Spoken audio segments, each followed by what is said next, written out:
لله رب العالمين والعاقبة للمتقين والصلاة والسلام على أفضل الأنبياء وسيد المرسلين أحمد الحامدين ومحمد المحمودين سيدنا وسيد الأولين والآخرين محمد المبعوث رحمة للعالمين وعلى آله الطيبين الطاهرين وأصحابه الكاملين الواصلين والتابعين لهم بالإحسان إلى يوم الدين. أما بعد فأعوذ بالله من الشيطان الرجيم. بسم الله الرحمن الرحيم. محمد رسول الله. صدق الله مولانا العظيم وصدق رسوله النبي الكريم الأمين. إن الله وملائكته يصلون على النبي يا أيها الذين آمنوا صلوا عليه وسلموا تسليما. الصلاة والسلام عليك يا سيدي يا رسول الله وعلى آلك وأصحابك يا سيدي يا حبيب الله. الصلاة والسلام عليك يا رحمة للعالمين وعلى آلك وأصحابك يا خاتم النبيين. صاحب صدر گرامی قدر واجب الاحترام پیر طریقت رہبر شریعت حضرت قبلہ پیر سید محمد فاضل حسین شاہ صاحب رحمت برکاتہ العالیہ، فاضل جلیل استاذ العلماء حضرت علامہ مولانا محمد یوسف صاحب نقشبندی دعوت برکاتہ العالیہ، واجب الاحترام جناب چودھری نیاز احمد صاحب متوجہ لہو، واجب الاحترام بزرگ اور بھائیوں، پچھلے درس میں اس جملہ کے متعلق کچھ گزارشات پیش کی تھی کہ لا الہ الا اللہ دعویٰ ہے اور محمد رسول اللہ صلی اللہ علیہ وسلم یہ اس کی دلیل ہے۔ نبی کریم علیہ الصلوۃ والتسلیم اپنے حسن صورت کے لحاظ سے، حسن سیرت کے لحاظ سے اور سرتاپا معجزہ ہونے کے لحاظ سے اللہ رب العزت کی دلیل ہے۔ اسی طرح ہر پیغمبر اللہ تبارک و تعالیٰ کی دلیل ہے۔ جس طرح اللہ رب العزت نے زمین، آسمان، سورج، چاند، تاروں، سمندروں، ان میں چلتی کشتیوں اور برستی بارشوں، ان کے ذریعے پیدا ہونے والے سبزوں، ان کو چر کے پھولنے پھلنے والے جانوروں کے بارے میں ہمیں متوجہ کیا، متنبہ کیا کہ ان میں تمہارے لیے میری ذات پر، میری قدرت پر، میرے علم پر، میری حکمت پر دلائل موجود ہیں۔ ان فی ذلک لآیات لقوم یعقلون، کہیں فرمایا لقوم یذکرون۔ تو ان تمام چیزوں کو اللہ رب العزت نے اپنے دلائل کے طور پر پیش فرمایا اور ان میں غور و فکر کی دعوت دی۔ اسی طرح اس پیغمبر کی اللہ رب العزت کی ذات پر، اس کے علم پر، اس کی حکمت پر، اس کی قدرت ارادے پر دلیل ہوتا ہے، اور اللہ رب العزت ان کو اس طرح کے نشان دے کر قوموں کے پاس بھیجتا ہے تاکہ اس نشان کے ذریعے انہیں پتہ چل سکے کہ یہ واقعی اللہ رب العزت کی طرف سے بھیجے ہوئے۔ جس طرح نبی کریم علیہ الصلوۃ والتسلیم کی ذات امی ہونے کے باوجود تمام کتابوں کی ماہر، تمام کتابوں کے معلومات کی جامع ذات اور غیب و شہادت، گزرے واقعات، آنے والے واقعات پر مطلع اور نگہبان اور مختلف قسم کے معجزات آپ نے دکھائے، کبھی درخت جڑوں پہ چلا کے، کبھی پتھر پانی پہ تیرا کے، کبھی کنکریوں سے اپنا کلمہ پڑھوا کے، کبھی جانوروں سے اپنی رسالت کی گواہی دلوا کے، کبھی چاند کو چیر کے، کبھی سورج کو الٹا پھیر کے، کبھی ہاتھوں سے پانیوں کے چشمے جاری کر کے، تاکہ تسلی ہو جائے کہ یہ عام انسانوں سے ایک مختلف ذات ہے اور اللہ رب العزت کے کمالات کا مظہر اور نمونہ ہے اور اللہ رب العزت کے نمائندے ہیں، ان کے جانشین اور خلیفے۔ اسی طرح پر باقی پیغمبران کرام بھی اللہ رب العزت کی ذات کے لیے دلیلیں ہیں اور ان سے اللہ رب العزت کے وجود، اس کی قدرت، حکمت، علم، ارادے، مشیت کا پتہ چلتا ہے۔ حضرت عیسیٰ علیہ السلام کے وجود کو دیکھیے، وہ وجود ہی اللہ رب العزت کی قدرت کا نمونہ ہے، کیونکہ ماں باپ کے بغیر پیدا ہونا یا باپ کے بغیر پیدا ہونا یہ خلاف معمول ہے، خلاف عادت ہے، لیکن حضرت عیسیٰ علیہ السلام اللہ تبارک و تعالیٰ نے بن باپ پیدا کر دیا، جس سے لوگوں کو یہ غلط فہمیاں پیدا ہوئی کہ حضرت مریم سے کوئی غلطی ہوئی ہے، کوئی لغزش ہوئی ہے، جس کا نتیجہ اس بچے کی صورت میں سامنے آ رہا ہے، تو ان پہ الزام تراشی کرتے ہوئے، بہتان باندھتے ہوئے کہا ما کان ابوک امرأ سوء وما کانت امک بغیہ، نہ تیرا باپ برا تھا نہ تیری ماں بد کردار تھی، تو جب ماں باپ نیک ہیں تو تجھے بھی نیک ہونا چاہیے تھا، تو بد کردار اس گھرانے میں کیسے پیدا ہو گئی؟ حضرت مریم علیہ السلام نے کیا کہا کہ میرا تو چپ کا روزہ ہے، ان اشارے سے سمجھایا کہ میرا تو چپ کا روزہ ہے، میں نے تو کسی سے بات کرنا نہیں ہے، تو تم مجھ سے نہ پوچھو کہ تو نے اسے جنم کیسے دیا ہے، جو پیدا ہوا ہے اسی سے پوچھ لو تو کیسے پیدا ہوا ہے۔ فاشارت الیہ، آپ نے ادھر اشارہ کر دیا، ان سے پوچھو۔ اب وہ سمجھتے ہیں کہ یہ دودھ پیتا بچہ ہے، پنگوڑے میں لیٹا ہوا ہے، اس عمر میں بچے نادان ہوتے ہیں، بے شعور ہوتے ہیں، وہ سوال سمجھ نہیں سکتے، جواب دینے کی سکت اور طاقت نہیں رکھتے، تو مریم کے پاس ہمارے الزام کا، اعتراض کا کوئی جواب نہیں ہے، اس لیے وہ ٹال رہی ہے، تو کہا کیف نکلم من کان فی المہد صبیا، جو پنگوڑے میں لیٹا ہوا ایک نادان بچہ ہے اس کے ساتھ ہم کیسے کلام کریں؟ ہم بے وقوف ہیں، پاگل اور دیوانے ہیں کہ بچے سے پوچھتے پھرے تم کیسے بن گئے، کیسے دنیا میں ظاہر ہو گئے؟ تو جب سمجھا کہ ہمارا اعتراض پختہ ہے، لاجواب ہے، اور مریم کے پاس اپنی پوزیشن صاف کرنے کے لیے، اپنا دامن صاف کرنے کے لیے کوئی عذر بہانہ نہیں ہے، تو وہ واپس چل پڑے۔ تو عیسیٰ علیہ السلام گھوڑے میں لیٹے ہوئے تھے، تو بائیں ہاتھ کی ٹیک لے کر، سہارا لے کر اٹھ بیٹھے، اور دائیں کی انگلی سے اشارہ کر کے ان پیٹ پھیر کے جانے والوں کو پکار کے کہا وہ پیٹ پھیر کے جانے والوں ذرا میری بات سن کے جانا۔ قال انی عبد اللہ آتانی الکتاب وجعلنی نبیا، میں اللہ کا بندہ ہوں، مجھے اللہ رب العزت نے کتاب عطا کی ہے اور مجھے منصب نبوت عطا کیا ہے، مجھے نماز کا حکم دیا ہے، زکوٰۃ کا حکم دیا ہے، ماں باپ کے ساتھ زندگی بھر نیکی کرنے کا حکم دیا ہے، میں پیدا ہوا تو سلامتی کے ساتھ، جب بھی مروں گا تو سلامتی کے ساتھ، اور جب قیامت کو اٹھوں گا تو بھی سلامتی کے ساتھ اٹھوں گا۔ حضرت عیسیٰ علیہ السلام نے اپنی پوزیشن واضح کر دی، اپنے اوپر سے بھی جو الزام عائد ہو رہا تھا اسے دور کیا کہ یہ غلط نطفے سے پیدا ہوئے ہیں، غلط طریقے سے پیدا ہوئے ہیں، اس الزام کو بھی دور کیا، امی جان کے دامن کو بھی صاف کیا، اور ان کی اڑائی ہوئی گرد کو ان کے دامن سے دور کیا، لگائے ہوئے ڈبے کو دھو دیا، صاف کر دیا، اور خدا داد مرتبے اور مقام کو بھی واضح کر دیا۔ تو بن باپ پیدا ہونا بھی اللہ رب العزت کی قدرت کی دلیل، اور بچپن میں بولنا، ان کے سوال کو سمجھنا، اس کے جواب پر قادر ہونا، یہ بھی اللہ رب العزت کی قدرت کی دلیل، اور اس وقت میں اپنی کتاب کو جاننا، منصب نبوت کو جاننا، اپنی شریعت کے بنیادی احکام کو جاننا، بلکہ اپنی ابتدا کو جاننا، اپنی دنیا کے لحاظ سے انتہا کو جاننا، اور اپنے قیامت کے لحاظ سے انجام کو جاننا، یہ سب اللہ رب العزت کی قدرت اور اس کے علم و حکمت کی دلیل۔ حضرت عیسیٰ علیہ نبینا علیہ السلام نے والسلام علیہ یوم ولدت ویوم اموت ویوم ابعث یا کہہ کر اپنی ابتدا بھی، دنیا کے لحاظ سے انجام بھی، اور آخرت کے لحاظ سے اللہ رب العزت کی طرف سے جو انعام اور مہربانیاں ہیں وہ ساری کی ساری اس میں بیان فرمایا۔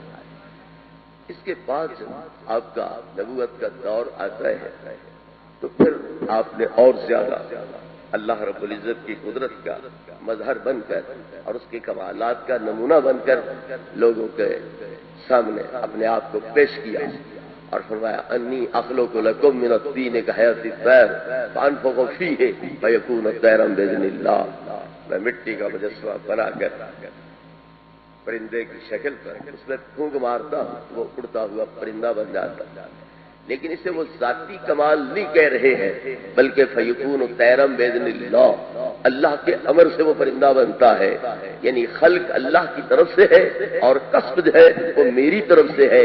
ادرو عادت اور رواج اور معمول، یہ نمونے شکلیں صورتیں بنانا یہ میری طرف سے ہے، لیکن روح پھونکنا، حیات پیدا کرنا اور سچ مچ کا پرندہ بنانا یہ میرے اللہ رب العزت کی طرف سے ہے۔ اور کوئی ہے جو ایسا کر سکے؟ اللہ رب العزت نے اسی لیے چیلنج کرتے ہوئے فرمایا کہ ان کے جو جھوٹے خدا ہے وہ سارے کے سارے اکٹھے ہو جائیں تو وہ مکھی نہیں بنا سکتے، ایک مکھی کو پیدا نہیں کر سکتے ہیں، بلکہ مکھی کوئی چیز ان سے چھین کے اڑ جاتی ہے تو وہ اسے واپس نہیں لے سکتے، لیکن ادھر اللہ کا پیغمبر ہے، نبوت کا دعوے دار ہے، اور وہ پرندے ہاتھوں سے بناتا ہے، پھونک مارتا ہے، اور وہ جو مٹی کا مجسمہ ہے وہ سچ مچ پرندہ بنتا ہے، اس میں گوشت پوست آتا ہے، بال کھال آتی ہے، پر لگ جاتے ہیں، روح پڑ جاتی ہے، اور وہ اڑتا ہوا لوگوں کی نظروں کے آگے سے گزر جاتا ہے۔ اب کوئی یہ نہ سمجھے کہ یہ آپ خالق ہے، اس لیے فرمایا یکون طیرم باذن اللہ، وہ اللہ کے امر سے پرندہ بنتا ہے، خالق وہ ہے، میں تو صرف ایک ظاہری طور پر حسب عادت ایک نمونہ اور شکل صورت جو ہے وہ تمہارے سامنے بناتا۔ اور یہ بات میں بار بار لفظ بڑے تکلف سے بول رہا ہوں، ایک نظریہ اہل سنت کا آپ کے سامنے رکھنے کے لیے کہ خالق ہر چیز کا اللہ ہے، خواہ وہ ذاتیں ہوں، اعمال افعال ہوں، ہم سے صادر ہونے والے ہوں یا باقی مخلوق سے۔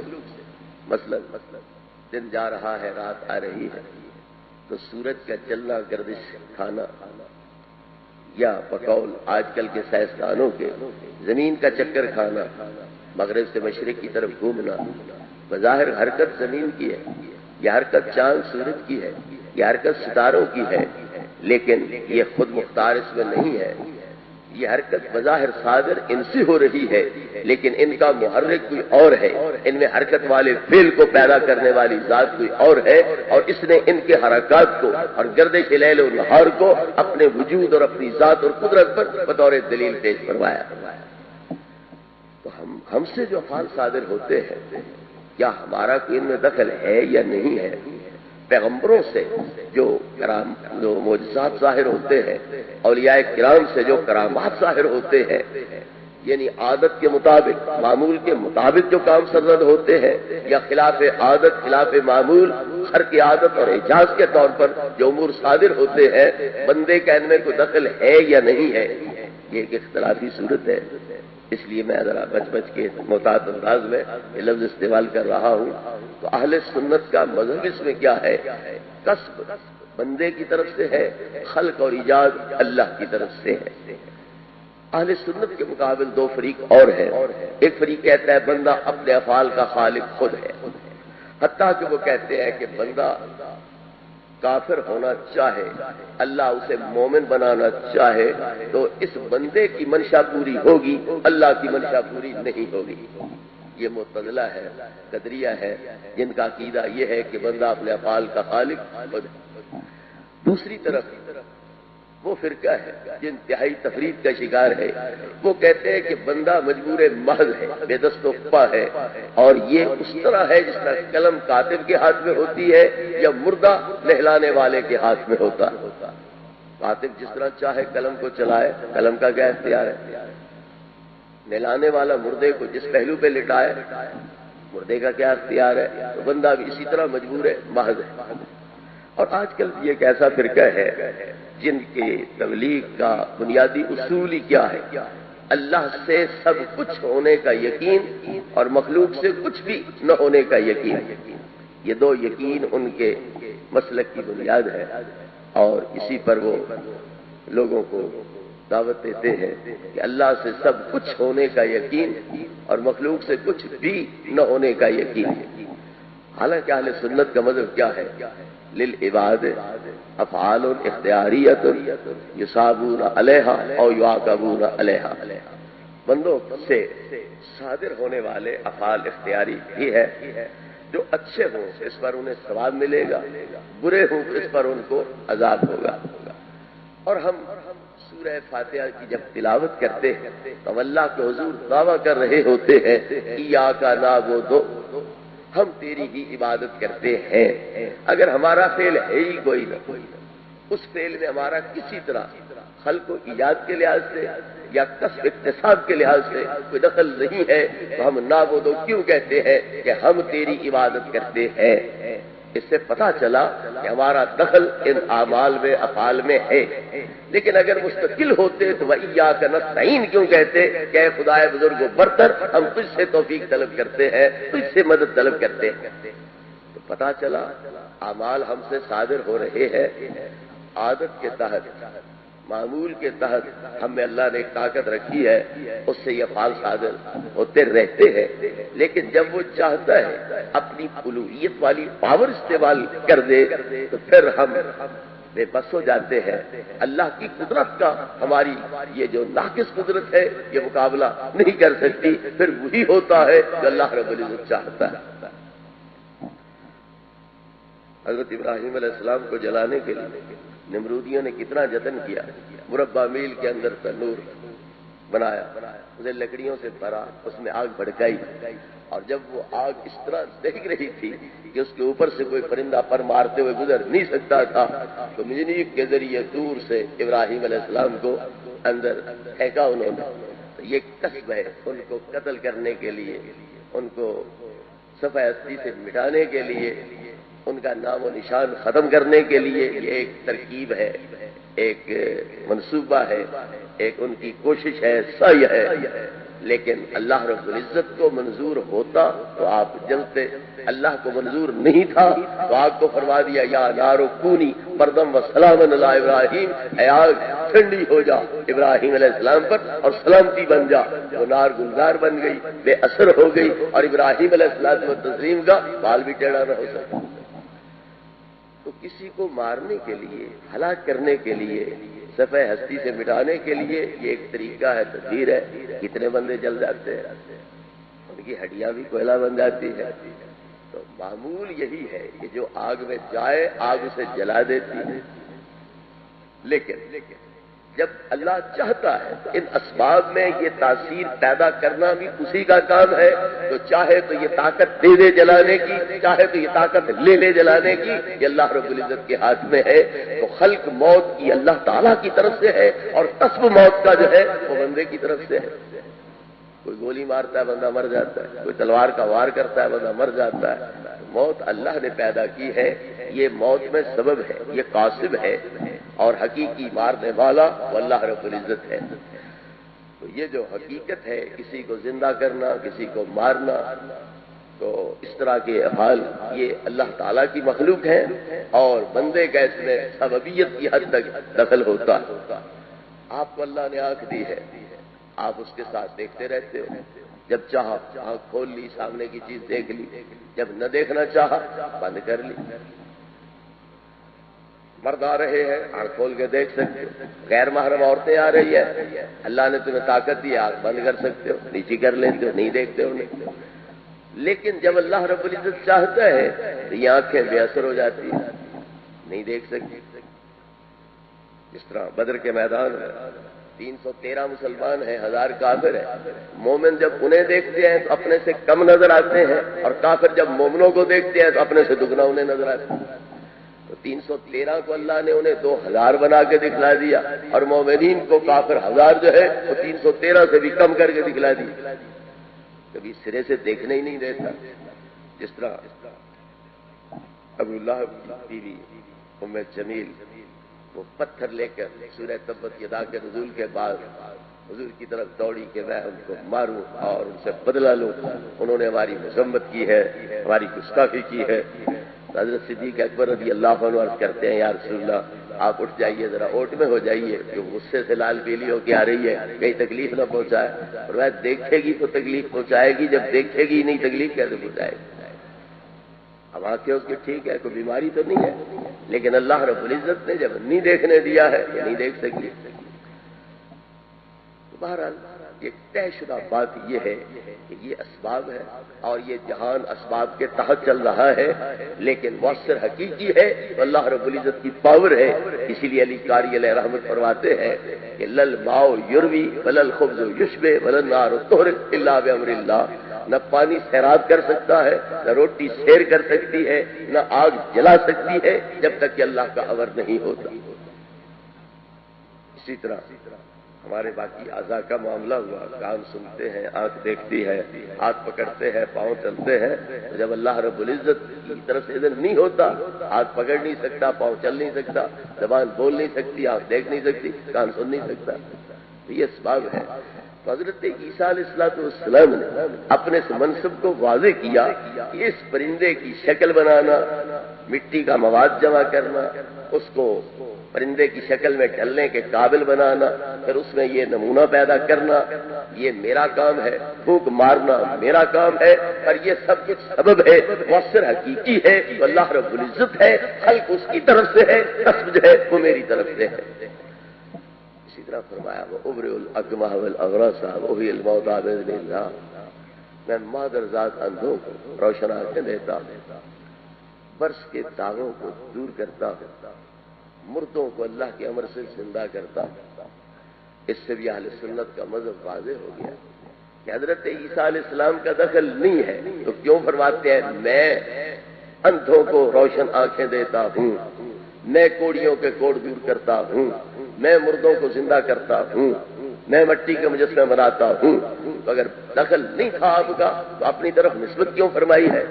اور اگر خالق آپ تھے تو پھر باذن اللہ کیوں کہہ رہے ہیں؟ پتا چلا خلق ہے تو اللہ کی طرف سے، اور کسب ہے، سببیت ہے تو وہ آپ کی طرف سے۔ بہرحال یہ بھی اللہ رب العزت کی قدرت کی دلیل ہے۔ وہ یہ نہیں کہتے کہ میں اپنی طرف سے یہ کر رہا ہوں، بلکہ کہتے ہیں اصل کرنے والا وہ ہے، میں ظاہری اسباب میں سے ایک سبب ہوں۔ تو جب وہ یہ کہہ رہے ہیں کہ اللہ رب العزت کی قدرت سے، میں اس کی عطا سے میں مردوں کو حیات بخشتا ہوں، اندھوں کو آنکھیں بخشتا ہوں، کوڑیوں کے کوڑ دور کرتا ہوں، یہ بھی اللہ رب العزت کی قدرت کا ایک نمونہ ہو گیا کہ جس کے بندوں کی جن کو وہ منتخب کر لے اپنی نیابت اور خلافت کے لیے، اگر ان کی شان یہ ہے تو ان کے خالق و مالک اور جو اصل پاور طاقت دینے والا ہے پھر اس کی شان کیا ہوگی؟ وَأُنَبِّئُكُم بِمَا تَأْكُلُونَ وَمَا تَدَّخِرُونَ فِي بُيُوتِكُمْ، جو تم کھا کے آتے ہو میں وہ بتلا دیتا ہوں، جو گھروں میں چھپا کے آتے ہو میں وہ بتلا دیتا ہوں۔ تو کوئی ظاہری آلہ کوئی نہیں، جس طرح کے آج کل کے آلات ایجاد ہو رہے ہیں، دور سے کوئی چیز دیکھی جا سکتی ہے ان کے ذریعے، سینکڑوں میل بلندی پر ہوتے ہوئے زمین پہ پڑی سوئی جو ہے وہ بھی دیکھی جا سکتی ہے، مگر یہ آلات کے ذریعے سے ہے، یہاں کوئی ظاہری آلہ مادی سبب وہ درمیان میں نہیں۔ لیکن حضرت عیسیٰ نبینا علیہ السلام پیٹ کے پردوں میں چھپے خوراک کو بھی نبوت کی آنکھ سے دیکھتے ہیں، اور بدن کے کپڑوں کے پرے سے بھی دیکھتے ہیں، اور سینکڑوں دیواروں کے پرے سے بھی گھروں میں چھپی چیزوں کو دیکھ کر بتلاتے ہیں کہ وہاں کیا بڑا ہے، اور یہ ذاتی پاور کے تحت نہیں ظاہر کرتے بلکہ اللہ کی عطا کے طور پر یہ انعام ظاہر کرتے ہیں۔ اسی طرح موسیٰ علیہ السلام کو دیکھیے، فرعون خدائی دعوے دار، یہ دو شخصیت ہے، اس کے دربار میں جا کر اسے اللہ رب العزت کا پیغام وحدت توحید کی عقیدے کی دعوت وہ دیتے ہیں، اور اس سے ڈرتے نہیں، گھبراتے نہیں، اور اپنی نشانیاں پیش کرتے ہیں کہ ہم واقعی اللہ رب العزت کے بھیجے ہوئے اس کے رسول ہیں، اس کے نمائندے اور نائب ہیں۔ لکڑی کا ڈنڈا ہے، ایسا ہے، اسے پھینکتے میدان کا اجدھا بنا دیتے ہیں۔ یہ ماہیتوں میں انقلاب لانا، تبدیلی پیدا کر دینا، یہ ایک انسان جو عام انسان ہے اس کے بس کی بات نہیں ہے کہ وہ ایک مردہ لکڑی کو، بے جان لکڑی کو، بے شعور کو، کھانے پینے سے آری چیز کو وہ زندگی بھی دے دے، اژدہا کا نمونہ بھی بنا دے، اور اسے کھانے پینے کے جو صلاحیتیں اور استعدادیں ہیں وہ بھی بخش دے، تو یہ تبھی ہو سکتا ہے جب وہ اللہ رب العزت کی نمائندگی کے طور پر اور اللہ رب العزت کی قدرت کے مظہر اور نمونے کے طور پر یہ کام سر انجام دے۔ موسیٰ علیہ السلام نے کئی مرتبہ اس کے سامنے اس عصا کو اژدہا میں تبدیل فرمایا، اور اس خدائی دعوے دار کے چھکے چھڑائے، اس کے جلاب مسلسل جاری ہو گئے اور گھر میں بڑی مشکل سے بھاگتے ہوئے داخل ہوا اور جان بچائی۔ تو یہ بھی قدرت باری کا ایک کرشمہ ہے۔ تو موسیٰ علیہ السلام کی رسالت بھی وہ خدائی دعوے دار نہیں ہے، وہ رسالت کے دعوے دار ہے، اور یہ کمالات ظاہر کر رہے ہیں۔ اس بات کی دلیل ہوئی کہ جب اللہ رب العزت کے نمائندے کی طاقت پاور یہ ہے تو خود اللہ رب العزت کی طاقت پاور قدرت کیا ہوگی۔ اللہ رب العزت فرماتا ہے ہم نے موسیٰ علیہ السلام کو 9 نشانیاں دے کر فرعون اور اس کی قوم کے پاس بھیجا، جن میں ید بیضا بھی ہے، عصا بھی ہے، ہاتھ گریبان میں ڈالتے ہیں، پہلے عام بدن کی رنگت کی طرح اس کی رنگت ہوتی ہے، جب گریبان سے باہر نکالتے ہیں تو سورج کو شرمندہ کرتا ہے، یہ نور کہاں سے آ گیا، اتنی روشنی کہاں سے آ گئی؟ تو پتا چلا جو اندر نبوت کا نور ہے اور جو حقیقت نورانیہ ہے اس کے ذریعے ہاتھ کو منور اور روشن کر کے وہ باہر نکال رہے ہیں۔ تو عام انسانوں میں یہ نورانیت نہیں ہے جو ان کی ذات میں موجود ہے، تو یہ بھی اللہ رب العزت کی قدرت کا ایک نمونہ ہو گیا اور وہ اللہ رب العزت پر دلیل ہو گئی۔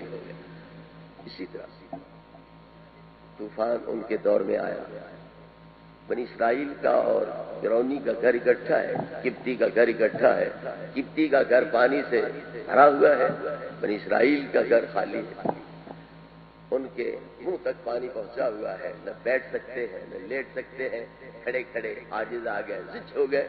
عرض کیا موسیٰ اپنے رب سے دعا کر ہماری یہ مشکل ٹل جائے، ہم ایمان لائیں۔ دعا کر دی، پانی ختم ہو گیا، پھر اکڑ گیا، پھر اللہ مینڈکوں کا عذاب بھیج دیا، ہر برتن میں مینڈکیں، اٹے کی سانک مینڈک، چولہے میں مینڈک، ہنڈیا میں مینڈک، بستروں میں مینڈک، ہر طرف مینڈکیں ہی مینڈکیں۔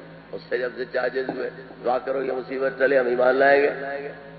دعا فرمائی، مصیبت چل گئی، پھر اکڑ گیا، پھر مکڑی کا عذاب آ گیا، ہر چیز کھا گئی، سوکھی لکڑیاں رہ گئی، کوئی فصل وغیرہ نہیں ہے، گھر تنگ عاجز آیا، دعا کرو یہ مشکل ٹلے، پھر ہم ایمان لائیں گے۔ چل گئی مصیبت، پھر اکڑ گیا، چوہوں کا عذاب آ گیا، اس سے عبرت نہ پکڑی، سکے سارے پتھر بن گئے، اس سے عبرت کوئی نہ پکڑی، درم دینار ہے تو وہ پتھر ہو گئے، نہ سونا سونا رہا نہ چاندی چاندی رہی، پھر بھی عبرت نہیں پکڑی۔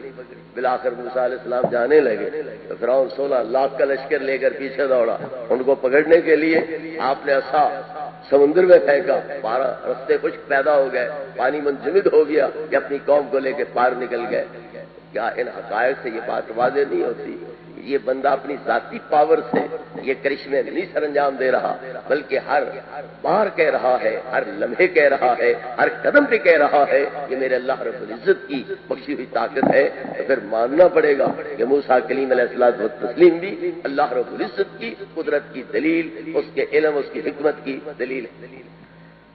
یہ تو وہ معجزات تھے جو فرعونیوں کے سامنے ظاہر کیے گئے، جو بنی اسرائیل کے سامنے آپ کے خداداد کرشمے ظاہر ہوئے، وہ اس سے علاوہ ہے۔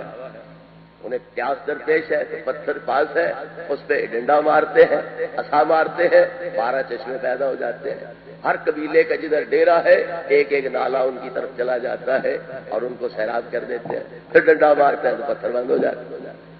اس زمین میں سے نالوں کے ذریعے، ہیٹروں کے ذریعے، انجنوں کے ذریعے ہم پانی نکالتے رہتے ہیں، لیکن ہاتھ میں پتھر اٹھایا ہو، کسی جگہ پہ لٹکا دیا ہو اور ڈنڈا مار کے وہاں سے پانی کے چشمے جاری کیے جائیں اور وہ پانی اتنا باشعور ہو کہ 12 چشمے بنے اور ہر قبیلے کی طرف ایک ایک جو ڈالا ہے وہ جا رہا ہو، تو یہ اللہ رب العزت کی قدرت کا ایک عظیم نمونہ اور جانکار ہے۔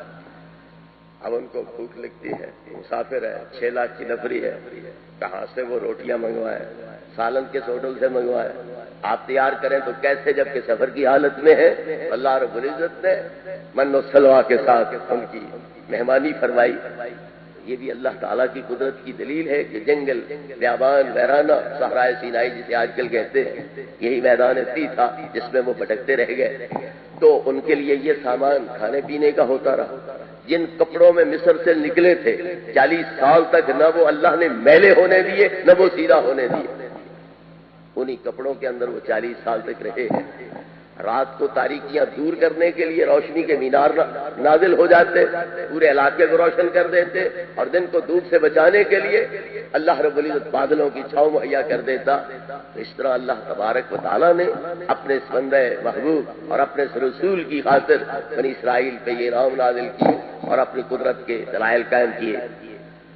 حضرت ابراہیم علیہ السلام کی بات عرض کر رہا تھا، منجنیق پہ رکھے ہوئے ہیں، پھینکے جا رہے ہیں، اور آگ ان کا بال بھی ٹیڑھا نہیں کر رہی ہے، اور وہ دعویٰ یہ نہیں کر رہے کہ یہ میری پاور سے، میری طاقت سے نار گلزار ہوئی ہے، بلکہ یہ سب اللہ رب العزت کی طرف سے سمجھتے ہیں۔ تو پتہ چلا کہ یہ ہستیاں اللہ رب العزت کی قدرت کا عظیم شاہکار ہے اور عظیم نمونہ ہے۔ حضرت صالح علیہ السلام سے قوم اونٹنی کا مطالبہ کرتی ہے کہ پہاڑی سے نکلے، جتنا پہاڑی کا حجم ہے اتنی اونٹنی ہو، وہ نکل آئی۔ اونٹنی حاملہ ہو، اس کے پیٹ سے جو بچی پیدا ہو وہ اسی کا کاٹ کی ہو بھی پیدا ہوگی۔ تو معمول تو ہے جاندار کے جاندار سے پیدا ہونے کا، جانور کے اپنے ہم جنس سے پیدا ہونے کا، لیکن اللہ تبارک و تعالیٰ نے اپنے اس بندے کے ہاتھ پر جو نبوت کا دعوے دار ہے یہ کرشمہ ظاہر کیا کہ ایک پہاڑی سے ایسی اونٹنی جو اس پہاڑی کے قد کاٹ کی ہے وہ ظاہر ہو رہی ہے، اور وہ حاملہ ہے، اور اس کے اندر سے اسی کے قد کاٹ کی بچی جو ہے وہ بھی ظاہر ہو رہی ہے۔ ایسے پتھروں سے جانور پیدا کر دیں، اتنے قد کاٹ کے جانور، یہ اللہ رب العزت کی قدرت کے کرشمے اور دلائل ہوئے۔ لوط علیہ السلام انہی کی اونٹنی کو چھیڑ چھاڑ جب کرنے لگے اس کے ساتھ، آپ نے منع فرمایا لا توسوھا بسوء، خبردار اس کے ساتھ کوئی غلط کام مت کرنا، اس کے خلاف غلط قدم مت اٹھانا، ورنہ اللہ کے عذاب میں مبتلا ہو جاؤ۔ جب انہوں نے اس کے پاؤں کاٹ دیے، اسے ہلاک کر دیا، بچی اس کی بھاگ نکلی، تو اللہ رب العزت نے ان کو تباہ و برباد کر دیا۔ پیغمبر کریم نے پہلے سے کہہ دیا کہ اگر تم اس کے ساتھ چھیڑ چھاڑ کرو گے تو پھر بدترین عذاب میں تم مبتلا ہو جاؤ گے، اور جو فرمایا تھا وہ پورا ہو کے رہا۔ اس سے پتہ چلا کہ اس کھیل کے لحاظ سے، اونٹنی کے اظہار کے لحاظ سے بھی وہ اللہ کی قدرت کا نمونہ تھے، اور ہلاکت اور تباہی اور بربادی کے لحاظ سے بھی وہ اللہ رب العزت کے قہر اور جلال کا ایک مظہر اور نمونہ تھا۔ نوح علیہ السلام بیڑا تیار کر رہے ہیں، کشتی بنا رہے ہیں، چٹیل میدان میں لوگ مذاق کر رہے ہیں۔ عجیب بات ہے، پانی کوئی نہیں، یہ یہاں کشتیاں بنا رہے ہیں، میں کر لو مذاق، ایک وقت آئے گا ہم بھی تمہارے ساتھ مذاق کریں گے۔ پھر جب طوفان آ گیا، یہ بیڑے پہ سوار ہو گئے، اونٹیوں کو سوار کر لیا، اب انہیں پتہ چلا کہ واقعی یہ تو ٹھیک قدم اٹھا رہے تھے، اپنے تحفظ کے لیے بہتر انتظام کر رہے تھے، اب ہم مارے گئے، یہ بچ نکلے۔ تو پہلے علم آ جانا اور اس کا سد پاب کر لینا، اور باقی ہر ہیلا، ہر تدبیر، ہر وسیلہ بیکار ثابت ہو رہا ہے، اور یہی نجات پا رہے ہیں۔ لا عاصم اليوم من امر اللہ کا جو دعویٰ کیا تھا کہ اس عذاب سے کوئی نہیں بچ سکتا سوائے اللہ رب العزت کا جن پہ رحم ہے اور کرم ہے، تو پھر یہ ثابت ہو گیا کہ اللہ ان کے ساتھ ہے، اور جو ان کا دشمن ہے اللہ رب العزت اس کا دشمن ہے، ان کو سب ایسی سے مٹا کے رکھتے ہیں۔ حضرت گرامی، آدم علیہ السلام کی تخلیق وہ بھی اللہ رب العزت کا قدرت کا عظیم نمونہ ہے کہ باپ نے ایمان مٹی کا مجسمہ بنایا، اس میں روحوں کی وہ ایک عظیم انسان بن گیا، اور اتنا باصلاحیت بنا کہ علم آدم الاسماء کلھا، ان کو اتنے علوم حاصل ہو گئے کہ ملائکہ بھی ان کے سامنے عاجز اور بے بس، اور جنات بھی ان کے سامنے عاجز اور بے بس۔ خود بخود مٹی سے انسان کیسے پیدا ہو سکتا ہے؟ کچھ لوگ کہتے تھے کہ انسان بندر کی ترقی یافتہ صورت ہے، پہلے بندر تھے، پھر وہ ترقی کرتے کرتے انسان بن گئے۔ یہ غلط نظریہ ہے، غلط سوچ ہے۔ قرآن بار بار کہہ رہا ہے کہ اللہ نے ان کو مٹی سے پیدا کیا، من صلصال کالفخار، بجنے والی مٹی، ٹھونگا مارنے پر آواز دینے والی مٹی سے پیدا کیا، اس میں روحوں کی۔ تو لہذا اس قسم کے نظریے لغو اور بیہودہ ہے۔ آسمانی ساری کتابیں اس بات پر متفق ہیں کہ اللہ رب العزت نے حضرت آدم کو مٹی سے پیدا کیا، اور ان سے آگے یہ نسل جو ہے وہ جاری فرمائی۔ رہ گیا یہ معاملہ کہ بندر کی ترقی یافتہ صورت ہے، تو پھر وہ بندر اب کدھر گئے جن سے انسان بنا کرتے تھے؟ وہ خطہ کدھر گیا؟ وہ بندر کدھر گیا؟ وہ نسل کہاں گئی؟ اب کیوں نہیں ہمارے سامنے بندروں سے انسان تیار ہو رہے؟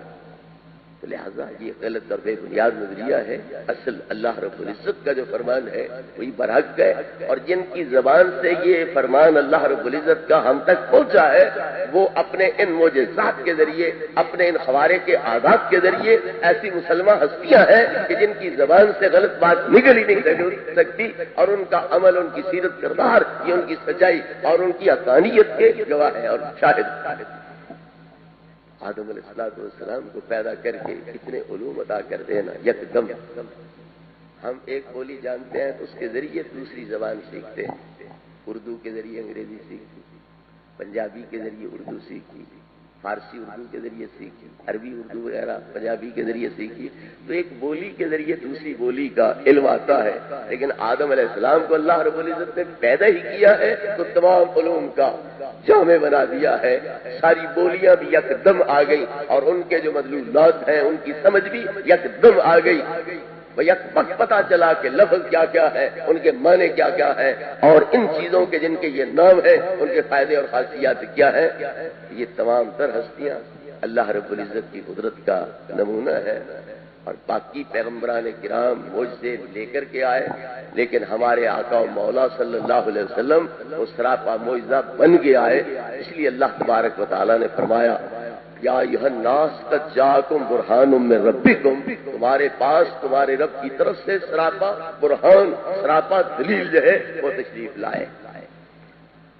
محبوب کریم علیہ الصلوۃ والتسلیم کا پورا وجود اور بدن سے تعلق رکھنے والی ہر چیز جو ہے وہ معجزہ اور اللہ رب العزت کی قدرت کا عظیم نمونہ ہے.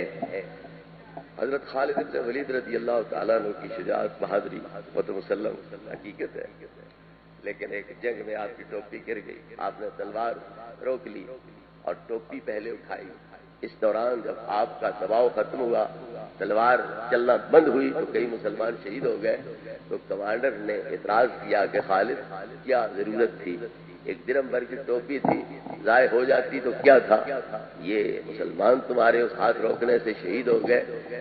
تو جواب کیا تھا کہ اس ٹوپی کی ذاتی حیثیت سے نہیں بلکہ اس میں نبی کریم علیہ السلام کے بال مبارک ہیں، ان کی خاطر میں نے اس کو دوبارہ حاصل کرنے کی کوشش کی ہے تاکہ اس کی بے ادبی نہ ہو، ہتک نہ ہو. اور یہ تاثر بھی دیا کہ خالد کی یہ ساری شجاعت اور بہادری ذاتی حیثیت سے نہیں ہے بلکہ نبی کریم علیہ السلام کے بالوں کی برکت سے. حضرت ام سلمہ رضی اللہ تعالیٰ عنہ کے پاس حضور کے بالوں کا گچھا تھا. مدینہ پاک میں جو بندہ بیمار ہوتا وہ کہتا مجھے حضرت ام سلمہ کے دروازے پہ لے چلو. جب یہاں پہنچ جاتا تو کہتا حضور کے بال پانی میں پھیر کے وہ پانی مجھے پلا دو تاکہ میں شفا یاب ہو جاؤں. تو صحابہ ہیں، تابعین ہیں، اور حضرت ام سلمہ رضی اللہ تعالی عنہا نے یہ مطلب کھولا ہوا ہے. وہی بال مبارک پانی میں بھگو کے وہ پانی پلا دیتی ہے. آتے ہیں لوگ مریض اور جاتے ہیں تندرست ہو کر، آتے ہیں چارپائی پر اٹھائے ہوئے مگر چاہتے ہوئے خود قدموں سے چل کے جا رہے ہیں. نبی کریم علیہ الصلوۃ والتسلیم کے وہ بال جو بدن سے الگ ہو جاتے ہیں وہ بھی معجزہ، اور اللہ رب العزت نے ان کے اندر بھی یہ تاثیر رکھی ہے. بدن پاک کے ساتھ جو کپڑے لگ جاتے ہیں وہ بھی موجب شفا ہے. حضرت اسماء صدیق اکبر رضی اللہ عنہ کی صاحبزادی کے پاس آپ کا جبہ مبارک ہے.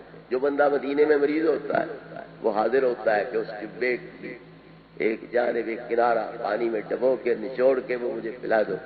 تو آپ وہ پانی پلاتی ہے تو اس کی ساری مرضیں دور ہو جاتی ہے، اسے شفا نصیب ہو جاتی ہے.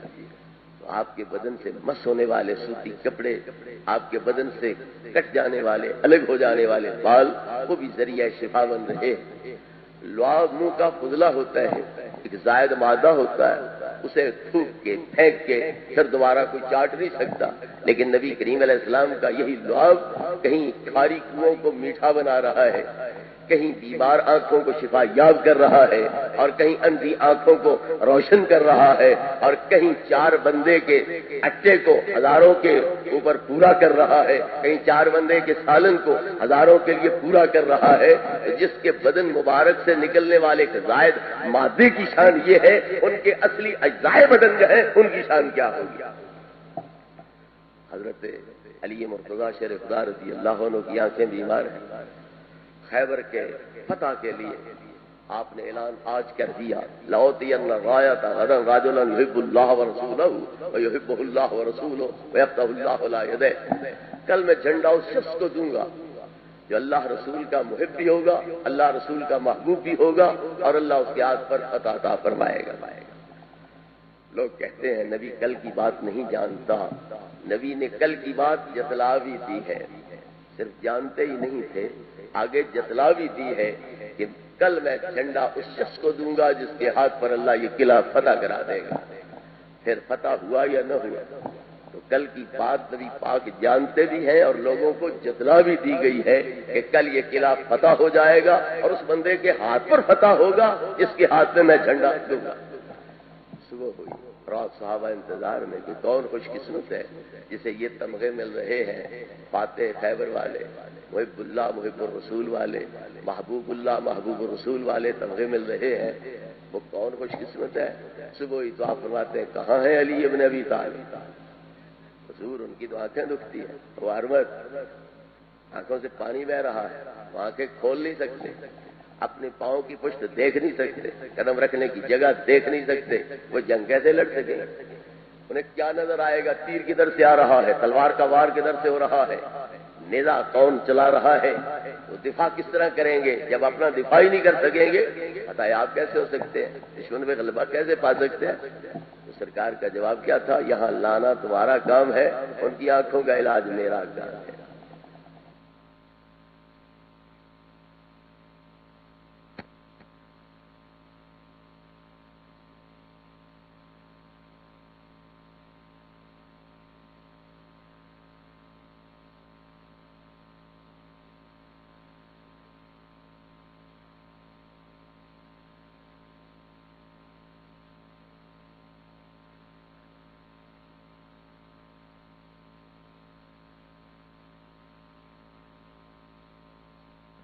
سردی کے کپڑے اور سردیوں میں گرمی والے کپڑے استعمال کرتے تھے تو لوگ حیران ہوتے، یہ عجیب شخصیت ہے، سردیاں تو پتلے کپڑے سوتی، گرمیاں ہیں تو اونی کپڑے گرم کپڑے وہ استعمال کر رہے ہیں۔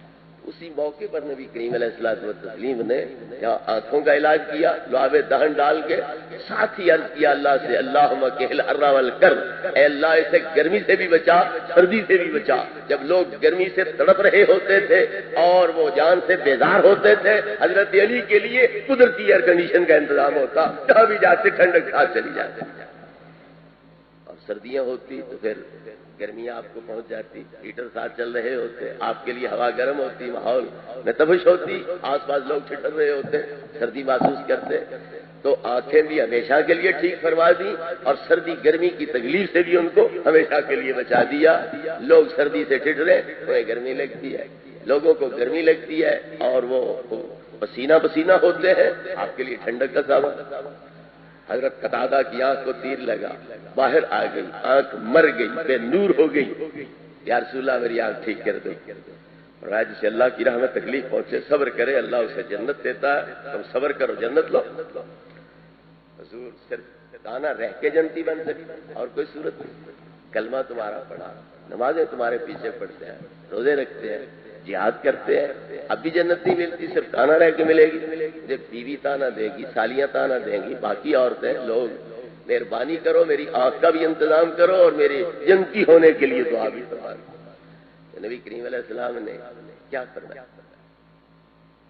آپ کو آئی اسپیشلسٹ تھے، کوئی آنکھوں کے علاج کا کورس کیا ہوا تھا، کوئی مطب کھولا ہوا تھا، لعاب ہے ہر جگہ کام آ رہا ہے۔ اس زخمی مری آنکھ کو اپنے ہاتھ میں لیا، اوپر لعاب دہن لگایا، جب مرکز میں فٹ کر دیا تو اللہ رب العزت نے اس کی روشنی کو دوسری آنکھ سے بھی بڑھا دیا تاکہ پتہ چلے کہ اس کی درستگی میں میرے یار کا دخل بھی ہے، میرے رسول کا دخل بھی ہے، اس لیے اس کے نور کو بڑھا دیا۔ اللہ رب العزت کو اگر کوئی خطرہ ہوتا یہ بندہ کہیں بڑھ نہ جائے، لوگ اسے خدا نہ بنا لیں، تو پھر اللہ رب العزت اسے دبانے کی کوشش کرتا، ایسے کمالات ظاہر نہ ہونے دیتا تاکہ لوگ اس طرح کے شرک میں مبتلا نہ ہو جائے۔ لیکن اللہ بڑھا کے خوش ہے، گھٹا کے خوش نہیں ہے۔ تو جب اللہ بڑھا کے خوش ہے تو ہم اللہ کے بندوں کو تکلیف کیسے ہو سکتی ہے کہ نبی پاک کی شان بڑھ رہی ہے؟ تو گھٹائے سے کسی کے نہ گھٹائے نہ گھٹے، جب بڑھائے تجھے اللہ تعالیٰ تیرا۔ تو محبوب کریم علیہ الصلوۃ والتسلیم نے لعاب دہن لگایا، جس سے مری آنکھ زندہ ہو گئی۔ تو جن کے منہ کا لعاب مردوں کو زندہ کر سکتا ہے، پھر نبی کریم علیہ الصلوۃ والتسلیم کی اپنی حیات میں شک و شبہ کیا ہو سکتا ہے؟ لعاب بدن کا فضلہ ہے، جن کے بدن کا فضلہ مردوں کو زندہ کر دیتا ہے، وہ بدن آپ مر کے مٹی کے ساتھ مٹی ہو سکتا ہے؟ نعوذ باللہ۔ جن لوگوں نے یہ دعوے کیے ہیں کہ حضور بھی مر کر مٹی میں ملنے والے ہیں، انہوں نے اپنی جان پر، اپنے ایمان پر ظلم کیا ہے۔ نبی کی شان میں تو کیا فرق پڑ سکتا ہے؟ انہوں نے اپنے اوپر ظلم کیا ہے۔ جن کے بدن کے اس فضل زائد مادے کی شان یہ ہے کہ مردوں کو زندہ کر دیتا ہے، جن کے تلووں کا دھون ہے آب حیات، ہے وہ جان مسیحا ہمارا نبی۔ پھر وہ آنکھ میں نور تھی، تو نبی کریم علیہ السلام کے لعاب سے اس میں نور آ گیا۔ تو جن کا لعاب نور چیزوں میں نور پیدا کر دیتا ہے، ان کی ذات کے اندر نور کیوں نہیں مانا جا سکتا؟ آپ کو نوری نبی کیوں نہیں کہا جا سکتا؟ بے شک بشری لباس میں بھی ہے، لیکن قد جاءکم من اللہ نور اور داعیا الی اللہ باذنہ وسراجا منیرا، یہ بھی آپ کی شانیں ہیں، ان پر بھی ایمان لانا چاہیے۔ خود نور ہے اور دوسروں کو نورانی بنا دیتے ہیں، اور اگر چاہے تو اپنے لعاب کے ذریعے بے نوروں کو نورانی بنا دیں۔ حضرت جابر 4 بندے کی دعوت کرتے ہیں، حضور 1000 کو لے کے پہنچ گئے، جنہوں نے 2 پتھر پیٹ پہ باندھے ہوئے تھے، کیونکہ لجپال نبی ہے، آپ جائے 3 بندے ساتھ لے جائے، کھا کے آ جائے، باقی پیٹ پہ 2 پتھر باندھے رکھیں، یہ نبی پاک کی شان رحیمی کریمی کے خلاف تھا، اس لیے منادی کرا دی، یا اہل الخندق یا اہل بکم، خندق والوں سارے آ جاؤ، فقد صنع لکم جابر سورا، جابر نے تمہارے لیے کھانا تیار کیا۔ جابر بیچارے نے 4 بندے کا تیار کیا، حضور 1000 لے کے جا رہے ہیں، جبکہ نبی کریم علیہ السلام کا فرمان ہے کہ اگر دعوت کرنے والا میزبان بندے معین کر دے، کتنے بندے جائے ان کی دعوت ہے، تو تم اس سے ایک زیادہ، ایک بھی نہیں لے جا سکتے، بچہ بھی نہیں لے جا سکتے۔ لیکن گھر والا کہتا ہے 4 کی دعوت ہے، حضور لے جا رہے ہیں 1000، جو خندق کھودتے وقت بھوک پیاس میں نڈھال ہے، 2 پتھر پیٹ پہ باندھے ہوئے ہیں، وہ لے کے جا رہے ہیں، تو ان کے پاؤں کے نیچے سے زمین نکل گئی کہ اب مارے گئے، عزتی ہو گئی، ناک کٹ گئی، کھانا 4 کا ہے، 1000 گئے، کریں تو کیا کریں؟ نبی کریم علیہ السلام نے کیا فرمایا؟ جابر یہ تیرے نہیں مہمان ہیں، میرے مہمان ہیں، میں ذمہ وار ہوں، تو نہیں، لیا آسانہ گاٹے والی دے، اس میں لعاب ڈال دیا، لیا ہانڈی، اس میں لعاب ڈال دیا، اس سے ڈھکنا مت اتاریو، اس سے کپڑا مت ہٹائیو، اور ساتھ اور عورتوں کو بلا کے بیوی سے کہو کہ انہیں ساتھ لے کر یہ روٹیاں وغیرہ پکائیں، وہ اکیلی پوری نہیں آ سکے گی۔ تو یہ سالن ہنڈیا سے نکالا جاتا رہا، سانک سے آٹا لے کے کپڑے کے نیچے سے روٹیاں پکائی جاتی رہی، 1000 کھا کے اٹھا، پیٹ کے بل سیدھے کر کے پتھر اتار کے پھینک گیا، اور ہنڈیا اسی طرح ابل رہی ہے اور آٹا اسی طرح سانک جو ہے اس کو بھرے ہوئے ہیں۔ تو یہ نبی پاک کے لعاب کی شان ہے۔ تو جس کے منہ مبارک سے نکلنے والے زائد مادے کی شان یہ ہے، پھر اس محبوب کی اپنی ذاتی پاور اور شان اعجاز کیا ہوگی، اور وہ اللہ رب العزت کی قدرت کے کیسے نمونہ ہو۔ حضرت شیخ محقق شاہ عبد الحق محدث دہلوی علیہ رحمت سے اس آیت کریمہ کے تحت وما رمیت اذ رمیت ولکن اللہ رمی، بڑی پیاری بات کی ہے۔ وہ فرماتے ہیں کہ این خود عین کمال الہیست کہ این چنی ذات ابراز نمودا، ہمیں اللہ رب العزت کی قدرت سمجھ یہاں سے آتی ہے کہ جس کے پیدا کردہ بندے کی شان یہ ہے، اس خدا کی شان کیا ہوگی۔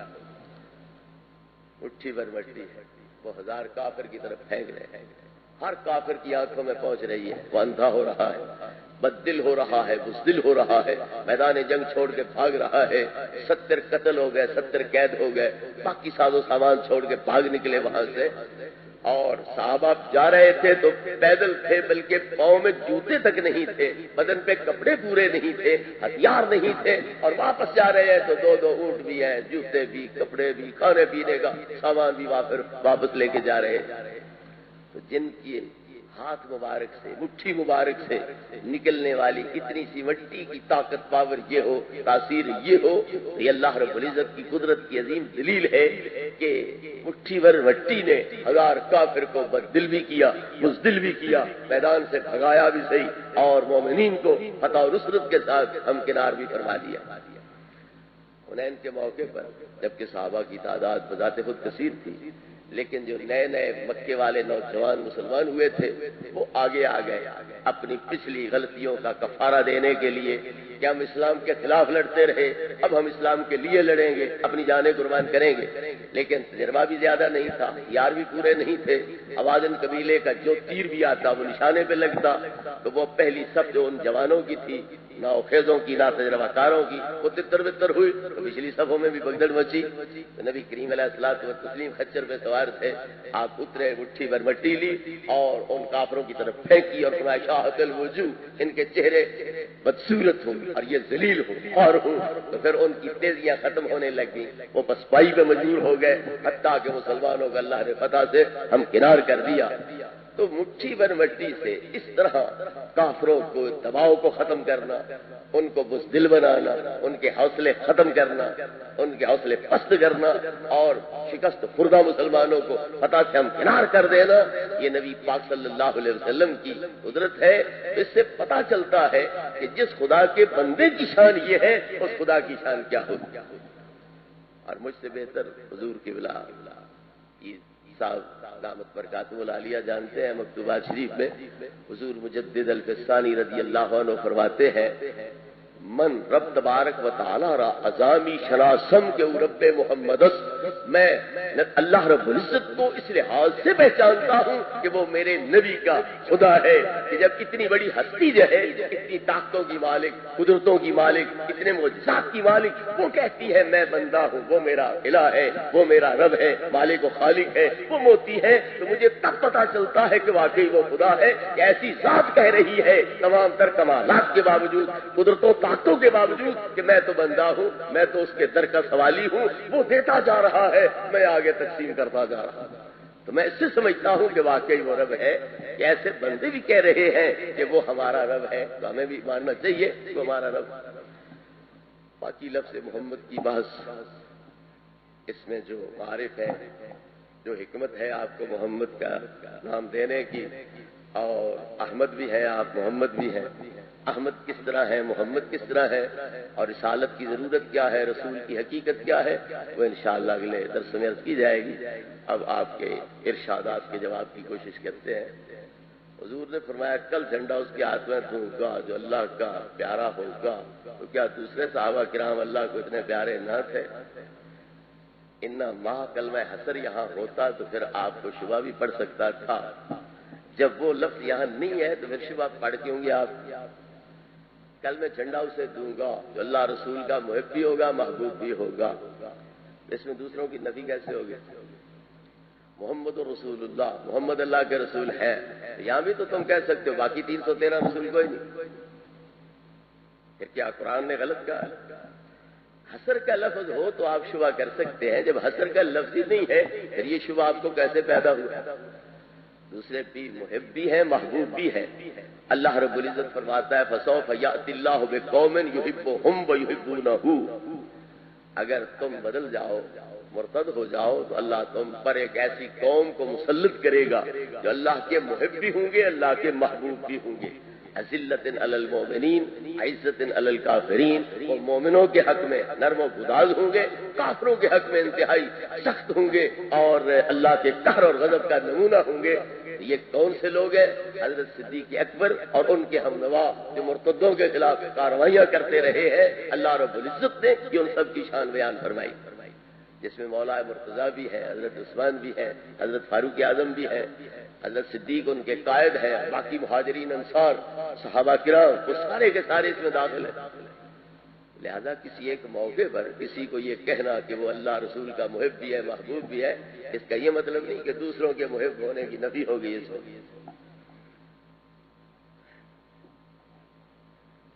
معراج میں حضور علیہ الصلوۃ والسلام نے اپنے مقام میں جانے کے لیے کہا تو جبریل امین نے کہا کہ اب آپ نہیں جا سکتے، وصال کے بعد آپ اس میں داخل ہوں گے۔ پھر کیا ثابت ہوا؟ حضور علیہ السلام اپنی قبر میں نہیں ہیں، جنت میں ہیں، قبر میں نہیں ہیں. چل نبی کریم علیہ الصلوۃ والتسلیم کو چونکہ جبریل امین نے یہ کہا کہ ابھی آپ اس جنت کے مقام میں داخل نہیں ہو سکتے، بعد میں داخل ہوں گے، تو پھر اب یہ کیسے ثابت ہو گیا کہ آپ قبر میں نہیں ہیں؟ آپ جائیں گے اپنی جگہ پر، جنت میں پہنچیں گے، لیکن اب قبر میں نہیں ہیں، یہ کیسے ثابت ہو گیا؟ جس میں پاک دفن قبر جنت میں کیا گیا تھا یا یہاں مزار پاک میں دفن کیا گیا؟ تو قبر تو ہے بدن کی جگہ کا نام، روح کی جگہ کو قبر کوئی نہیں کہتے. قرآن حدیث لغت میں قبر کا لفظ روح کے مسکن پہ نہیں بولا جاتا ہے. جہاں بدن اقدس ہوتا ہے وہاں کسی کا بدن جہاں ہو اس کی قبر وہ ہوگی.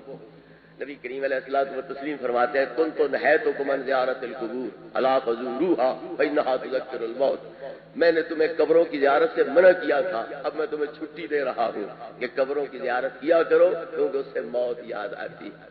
تو پہلے لوگ جو قبروں کی زیارت کیا کرتے تھے تو وہ جنت کے مقام علیین میں جایا کرتے تھے یا دوزخ کے مقام سجین میں جا کر ان قبروں کی زیارت کیا کرتے تھے؟ وہ کون سے مقام تھے؟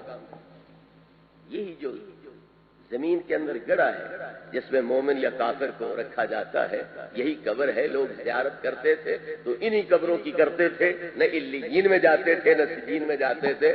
اور نبی پاک نے جو فرمایا الا فزوروها کہ زیارت کرو، تو کیا مطلب ہے؟ مومنین کی زیارت کے لیے علیین جایا کرو اور کافروں کی قبر کو دیکھنے کے لیے سجین میں جایا کرو. تو قبر یہی ہے جس میں میت کا جو ہے جسم وہ دفن کیا جاتا ہے، اسی کو قبر کہتے ہیں. تو نبی کریم علیہ الصلوۃ والتسلیم کو جب رکھا قبر انور میں گیا ہے اور تو کہتا ہے کہ نبی پاک قبر میں نہیں ہے، تو پھر آپ کا جسم کدھر گیا؟ جنت چلا گیا. پھر نبی کریم علیہ الصلوۃ والتسلیم تمام انبیاء علیہ السلام کے بارے میں بالعموم فرماتے ہیں الانبیاء احیاء یصلون فی قبورہم. اللہ کے پیغمبر زندہ ہوتے ہیں اور وہ اپنی قبروں میں نمازیں ادا کرتے ہیں. نبی اللہ حی یرزق فی قبرہ، اللہ کا نبی زندہ ہوتا ہے اور اسے قبر کے اندر رزق اور روزی دی جاتی ہے. نبی کریم علیہ السلام فرماتے ہیں حیاتی خیر لکم ومماتی خیر لکم تورد علی اعمالکم وما وجدت من حسن حمدت اللہ علیہ وما وجدت من سیء استغفرت اللہ لکم. میری حیات بھی تمہارے لیے بہتر اور میری ممات بھی وفات بھی تمہارے لیے نقصان دہ کوئی نہیں. تمہارے عمل مجھ پر پیش ہوتے رہیں گے، اچھے دیکھوں گا تو رب کا شکر ادا کروں گا. میری امت کو نیکی کی توفیق عطا فرمائی، اچھے کاموں کی توفیق بخشی، اور برے کام اگر ہوں گے ان میں تو میں تمہارے لیے بخشش کی دعا کرتا رہوں گا. تو نبی کریم علیہ السلام کی خدمت میں یہ عمل تبھی پیش ہوں گے نا جب آپ زندہ نہیں ہے، حیات نہیں ہے، تو پھر علم کیسا، ادراک کیسا، شعور کیسا، مشاہدہ ملاحظہ کرنا وہ کیسا؟ تو پتہ چلا آپ زندہ ہیں، آپ دیکھنے والے ہیں، سننے والے ہیں، علم والے ہیں، اور اعمال جو پیش ہوتے ہیں ان کا مشاہدہ فرما کر ان کے نیک ہوں تو ان کے لیے اللہ تعالیٰ کے شکر گزار ہوتے ہیں، برے ہوں تو پھر ان گناہگاروں کے لیے بخشش کی دعا فرماتے ہیں. نبی کریم علیہ الصلوۃ والتسلیم فرماتے ہیں کہ اللہ نے میری قبر پر ایک فرشتہ کھڑا کر دیا ہے جو قیامت تک کھڑا رہے گا، اور جو بھی امتی جہاں سے بھی مجھ پر درود و سلام بھیجے گا وہ وصول کر کے میرے پاس میری قبر میں پہنچا دے گا. اسی طرح نبی کریم علیہ السلام کا فرمان ہے من زار قبری وجبت لہ شفاعت، جو میری قبر کی زیارت کرے گا اس کے لیے میری شفاعت یقینی ہو گئی اور مجھ پہ لازم ہو گیا کہ میں اس کی شفاعت کروں. اور من زارنی بعد مماتی فکانما زارنی فی حیاتی، جو میرے وصال کے بعد میری زیارت کرتا ہے گویا کہ میری زندگی میں وہ میری زیارت کر رہا ہے. من حج البیت ولم یزرنی فقد جفانی، جو بیت اللہ کا حج کرتا ہے اور میری زیارت نہیں کرتا ہے اس نے مجھ پہ ظلم کیا. نبی پاک کی زیارت ہمارے بس میں تو نہیں، وہ تو آپ کرائیں تو ہو سکتی ہے، نہ شرف بخشیں تو کیسے؟ تو پتا چلا زارا نی کا مطلب کیا ہے؟ جو مدینہ پاک میں میری قبر انور کے حاضر ہوا وہ یوں سمجھے کہ میں نے رسول اللہ کی زیارت کی. نبی کریم علیہ السلام اپنی اسی قبر کے اندر اپنی موجودگی کا، اپنی حیات کا اعلان فرما رہے ہیں. اور ہاکذا نبعث یوم القیامہ، حضرات شیخین حضرت صدیق اکبر عمر فاروق رضی اللہ عنہ آپ کے دائیں بائیں ہیں، حضور درمیان میں چلتے آ رہے ہیں، ان کے بازو پکڑے ہوئے ہیں۔ لوگ اس شان کریمی پر اور ان حضرات پر جو آپ کا احسان تھا، انعام تھا، کرم تھا، اس کو دیکھ کر حیران ہونے لگے۔ فرمایا تم ہمارے یہاں اکٹھے چلنے پر تعجب کر رہے ہو؟ ہاکذا نبعث یوم القیامہ، ہم تو قیامت کو بھی اسی طرح اٹھیں گے وہاں سے جہاں ہیں موجود، تو اگر موجود ہی یہاں پر نہیں ہے تو اٹھیں گے یہاں سے کیسے؟ موسیٰ علیہ السلام کو آپ نے قبر انور میں نماز پڑھتے دیکھا، پھر معراج کی رات چھٹے آسمان پر بھی دیکھا، ابراہیم علیہ السلام کو نماز بھی پڑھائی بیت المقدس میں اور ساتویں آسمان پر بھی دیکھا، حضرت آدم کو وہاں نماز بھی پڑھائی اور پہلے آسمان پر بھی دیکھا۔ لہذا ارواح طیبہ کے لحاظ سے پیغمبران کرام آج بھی جنت میں ہیں، ان روحوں کا قبروں کے ساتھ تعلق بھی ہے، جس میں پاک بھی زندہ ہے، اور جو وہاں جاتا ہے اس کو بھی جانتے پہچانتے ہیں، اور روح پاک اعلیٰ علیین میں ہے، اور وہاں کی نعمتوں سے بھی یہ سارے حضرات مشرف اور بہرور ہو رہے ہیں۔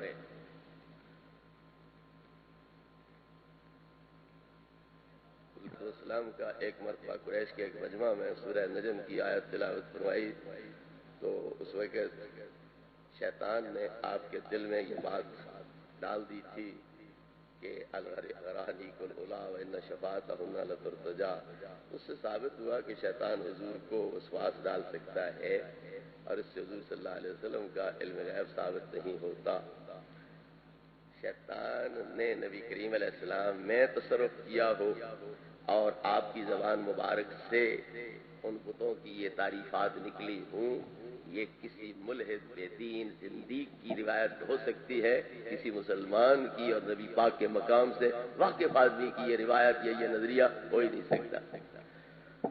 اگر صورتحال یہ ہے تو پھر نبی کریم علیہ الصلوۃ والتسلیم کی وحی پر اعتماد ہی کیا رہ گیا؟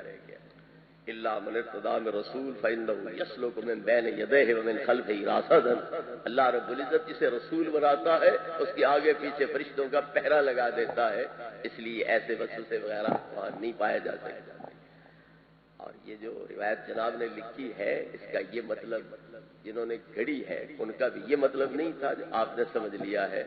ان کا مطلب یہ تھا کہ شیطان نے نبی پاک کے لہجے میں نبی پاک کی آواز جیسی آواز بنا کر درمیان میں یہ پڑھ دیے، پڑھے شیطان نے، لیکن نبی پاک کی آواز جیسی آواز بنا کر اس نے پڑھ دیے تلک الغرانیق العلا وان شفاعتہن لترتجا۔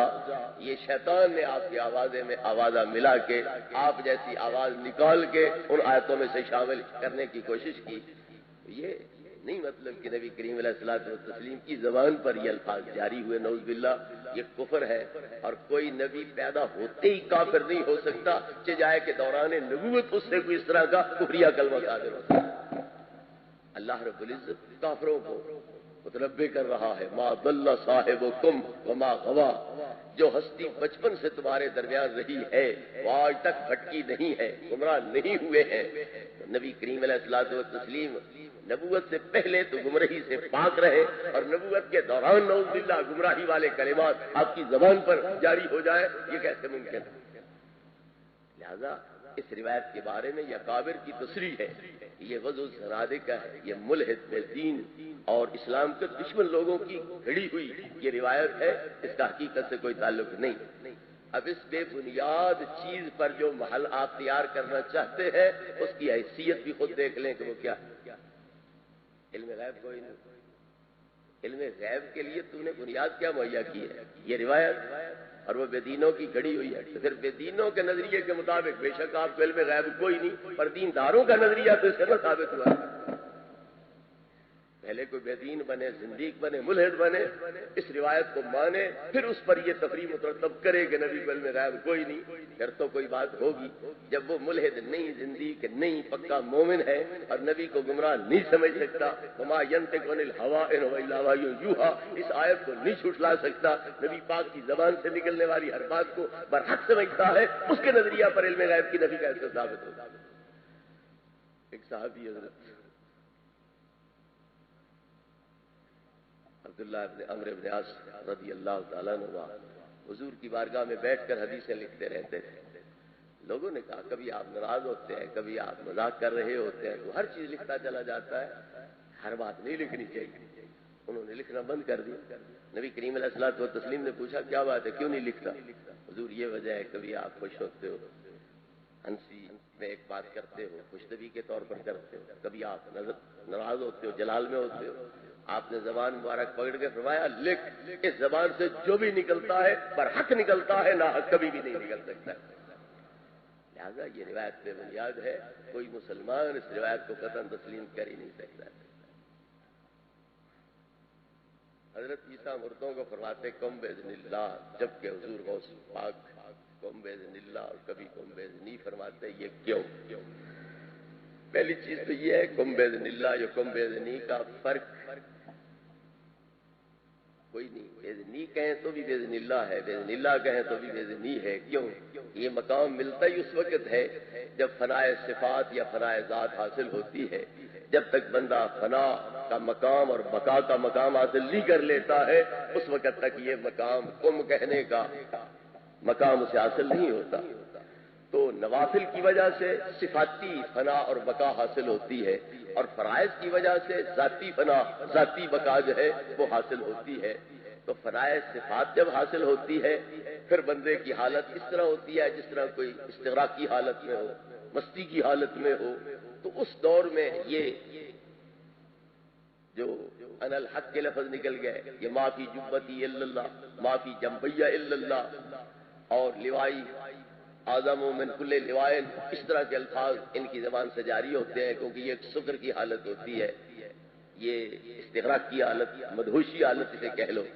اور جو فرائض کا قرب ہے اس کے بعد فرائض ذات حاصل ہوتی ہے، اور بندے کی ذات باقی نہیں رہتی، وہ اگر موجود ہوتا ہے تو اللہ رب العزت کے وجود کے عکس و پرتاؤ کے ذریعے موجود ہوتا ہے۔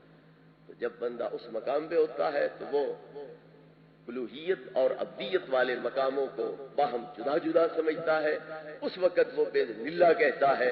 اور جب استغراق کی حالت میں ہوتا ہے، اللہ کے انوار کا اس پہ غلبہ ہو جاتا ہے، وہ خود مغلوب ہو جاتا ہے، پھر وہ باذن نہیں کہتا ہے، پر یہ نہیں کہہ رہا، وہ کہنے والا کہہ رہا ہوتا۔ درخت سے آواز کیا آئی تھی؟ من الشجرۃ یا موسیٰ انی انا اللہ رب العالمین۔ یہ درخت کہہ رہا تھا میں رب، درخت تو نہیں کہہ رہا تھا، کہنے والا کہہ رہا تھا کہ میں رب ہوں۔ اس لیے رومی علیہ رحمت نے فرمایا چوں روا باشد ان اللہ از درخت کہہ روا نبوت کے گوید نیک بخت۔ جب درخت سے اللہ رب العزت اسے اپنا مظہر بنا کے اس سے پکار سکتا ہے انی ان اللہ رب العالمین، تو کسی نیک بندے کو اپنے انوار و تجلیات کا مظہر بنا کے اس کی زبان پر آپ بول دے اور کہہ دے کہ تم باذنی، تو پھر اس میں کیا حرج ہو سکتا ہے؟ وہ مقام فنا کے لحاظ سے کہہ رہے ہوتے ہیں، نہ یہ کہ اللہ نہیں زندہ کر رہا میں زندہ کر رہا ہوں۔ تو اللہ رب العزت کے زندہ کرنے کی جو شان ہے احیاء والی، اس کا انکار نہیں کر رہے ہوتے۔ کیا معتزلہ مسلمان ہیں یا کافر ہیں؟ شرح میں تعامل میں ہے کہ معتزلہ کے لیے دعا ہے جعل الجنت مثواہ۔ معتزلہ کے اوپر کفر کا فتویٰ نہیں دیا گیا، اور یہ مسئلہ اچھا ہوا آپ نے پوچھ لیا، اس کو پھر یاد بھی رکھیں۔ معتزلہ نے ہر بندے کو اپنے افعال اعمال کا خالق جانا، اللہ بھی خالق وہ بھی خالق، وہ بندے پر خالق کا لفظ بولتے ہیں، اور آج کل تو یہ لفظ عام ہو گیا ہے، سارے سنی بھی معتزلہ بن گئے، کہتے ہیں یہ فلاں کی تخلیق ہے۔ کوئی شعروں کا مجموعہ چھپے تو کیا کہتے ہیں؟ یہ فلاں کی تخلیق ہے۔ تو خالق تو اللہ ہے، تو خالق کیسے بن گیا؟ یہ تیری تخلیق کیسے ہوگی؟ تو یہ تقریباً سارے جو ہے نا غلط فہمی کی بنا پر اس قسم کے لفظ بول جاتے ہیں۔ تو معتزلہ نے یہ عقیدہ اپنایا کہ بندہ خالق ہے، لیکن مشرک کیوں نہیں کہا گیا، کافر کیوں نہیں کہا گیا؟ کیونکہ وہ فرق یہ کرتے ہیں کہ جو بندے میں طاقت ہے یہ اللہ کی عطائی طاقت ہے، اور اللہ جو خالق ہے تو جس طاقت سے خالق ہے اس کی ذاتی طاقت ہے، وہ عطائی طاقت نہیں ہے۔ تو پھر بندے کی خالقیت پست مانی، کمتر مانی، اللہ کی خالقیت اعلیٰ مانی، اس کی صفت ذاتی مانی، بندے کی صفت عطائی مانی، اس لیے ان کو کافر مشرک نہیں کہا گیا۔ گمراہی ہے، نظریہ غلط ہے، سوچ باطل ہے، لیکن کافر کا فتویٰ نہیں دیا گیا۔ کیوں؟ کہ وہ اس صفت کو بندے میں عطائی مانتے ہیں، ذاتی نہیں مانتے۔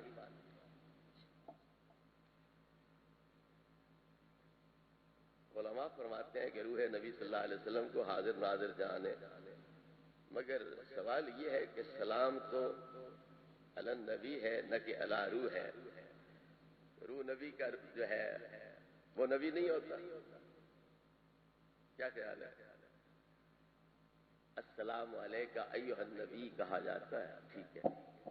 اب تم کہتے ہو کہ سلام تو نبی پر ہے، تو پھر روح حاضر ناظر ہے، تو پھر سلام روح پر کہنا چاہیے، نبی پر نہیں کہنا چاہیے. تو مطلب یہ ہوا کہ نبی کا بدن نبی ہے، نبی کا روح نبی نہیں ہے. کیا یہ عقیدہ ہے تمہارا کہ نبی پاک کا بدن نبی ہے؟ تو پھر جب عالم ارواح میں نبی کریم علیہ الصلوۃ والتسلیم اپنی نبوت ثابت کر رہے ہیں، اس کے بارے میں کیا خیال ہے؟ قالوا متى وجبت لك النبوۃ یا رسول اللہ. حضرت ابو ہریرہ رضی اللہ عنہ سے روایت ہے، ترمذی شریف میں موجود ہے. سارے صحابہ کا اکٹھا یہ سوال ہے، متى وجبت لك النبوۃ یا رسول اللہ، آپ کو نبوت کب سے عطا ہوئی ہے، کب سے ملی ہے؟ تو فرمایا وہ آدم بین روح والجسد، میں اس وقت سے تاج نبوت اپنے سر پہ سجائے ہوئے ہوں جبکہ آدم علیہ السلام کا نہ گارا تیار ہوا تھا، نہ مجسمہ بنا تھا، نہ روح پیدا ہوئی تھی، نہ روح اور بدن کا باہمی تعلق قائم ہوا تھا. وہ نبوت کس کو ملی تھی؟ نبی پاک کا بدن تو بنا ہی کوئی نہیں تھا. پھر صرف روح ہے، صرف نور ہے. پھر اصلی نبوت اور رسالت یہ روح کی ہوتی ہے.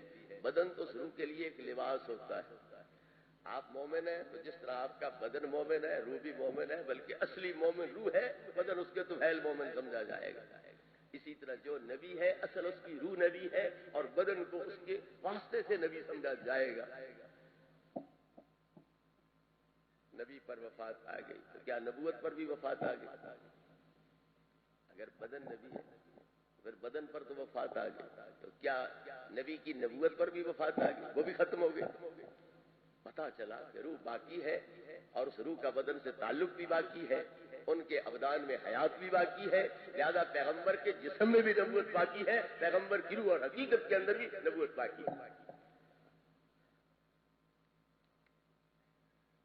یہ ہے کہ قصاص وغیرہ کا حکم کیوں، اور یہ کہ تعزیرات کیوں کی جاتی ہے. آپ نے سنی کے متعلق فرمایا کہ موت کا نبی لکھا ہوا ہے. آپ نے موت کا خالق اللہ ہے، موت کا خالق اللہ ہے، تو پھر بندے پر قصاص کیوں ہے، تعزیرات کیوں ہے؟ موت کا خالق اللہ ہے تو ہمارا خالق کون ہے؟ ہمارا خالق کون ہے؟ اللہ ہے. پالنے والا کون ہے؟ پھر ماں باپ کے حقوق کا کیا مطلب؟ ان کے لیے یہ دعا کرنے کا کیا مطلب؟ قل رب ارحمہما کما ربیانی صغیرا، ان پہ اسی طرح رحم و کرم فرما جس طرح بچپن میں انہوں نے مجھ پہ رحم و کرم کیا اور مجھے پالا. تو ماں باپ کی طرف پالنے کی نسبت موجود ہے یا کوئی نہیں؟ ولادت میں بندے کے پیدا ہونے میں ماں باپ کا دخل ہے یا کوئی؟ تو ماں باپ سبب ہو گئے پیدا ہونے میں بھی، پلنے میں بھی، اور خالق حقیقی بھی اللہ ہو گیا، پالنے والا حقیقی بھی اللہ ہو گیا. اگر ماں میں رحم پیدا نہ کرے، باپ میں یہ قوت پیدا نہ کرے مردمی، اور اس مادے کے منفصل ہو کر رحم میں جانے کی راہیں ہموار نہ کرے، تو پھر بچہ کیسے پیدا ہو سکتا ہے؟ یہ ظاہری اسباب ہے، اور حقیقی پیدا کرنے والا بھی اللہ، پالنے والا بھی اللہ. اسی طرح موت کا خالق اللہ ہے اور یہ موت کے اسباب ہے. کوئی زہر کھا لیتا ہے، یہ سبب ہے، موت کو اللہ پیدا کرتا ہے. نبی کریم علیہ الصلوۃ والتسلیم پہ 70 وار تلواروں کے ہوئے میدان احد میں، لیکن آپ محفوظ رہے. واللہ یعصمک من الناس، اللہ تمہیں لوگوں سے بچانے والا ہے. تو موت کے اسباب مکمل طور پر پائے گئے لیکن موت نہیں، کیونکہ اللہ نے موت کو نہیں پیدا کیا. حضرت ابراہیم کو مارنے کے لیے مکمل اسباب پائے گئے لیکن اللہ رب العزت کو مارنا منظور نہیں تھا، بچ گئے. اور جن کو مارنا منظور تھا اللہ کو، وہ مر گئے. قتل اصحاب الاخدود النار ذات الوقود اذ هم علیہا قعود. 20 لاکھ مسلمان تھے یا 20,000، تو ان سے کہا گیا کلمہ چھوڑ دو، بتوں کے آگے سجدہ کرو، ان کے لیے قربانیاں دو. انہوں نے کہا نہیں ہو سکتا. انہوں نے آگ کی خندق کھودی، آگ بھڑکائی، ان کو پکڑ پکڑ کے پھینکتے رہے، وہ کوئلے ہوتے رہے، جلتے رہے، لیکن کلمہ نہیں چھوڑا. تو جل بھی جاتے ہیں لوگ. تو یہ اسباب مہیا کرنے کی وجہ سے آدمی پر قتل کا قصاص آتا ہے یا تعزیرات وغیرہ آتی ہے، کیونکہ سبب یہ ہے، نفل اس کا ہے، اور اصل مؤثر اور خالق جو ہے وہ اللہ رب العزت ہے۔ کچھ سمجھ آ گئی ہے؟ آپ پانی پیو، عقیدہ یہ رکھو کہ میں پیاسا ہوں، پانی پیوں گا پیاس بجھ جائے گی، اللہ کا کیا ہے؟ یہ کفر ہے۔ روٹی کھاؤ، سوچو میں بھوکا ہوں، روٹی کھاؤں گا، بھوک دور ہو جائے گی، اس میں اللہ کا کیا ہے؟ یہ کفر بن جائے گا۔ سبب استعمال کرو اور نظر سبب پہ نہ رکھو، نظر اللہ کی ذات پہ رکھو۔ لل ماؤ یوروی، پانی سیراب نہیں کرتا، سیراب اللہ کرتا ہے، پانی اس کا ایک سبب، سیر اللہ کرتا ہے، روٹی اس کا ایک سبب ہے، جلاتا اللہ ہے، آگ اس کا سبب ہے، غرق اللہ کرتا ہے، دریا سمندر اس کا سبب ہے۔ تو یہ پورا جہان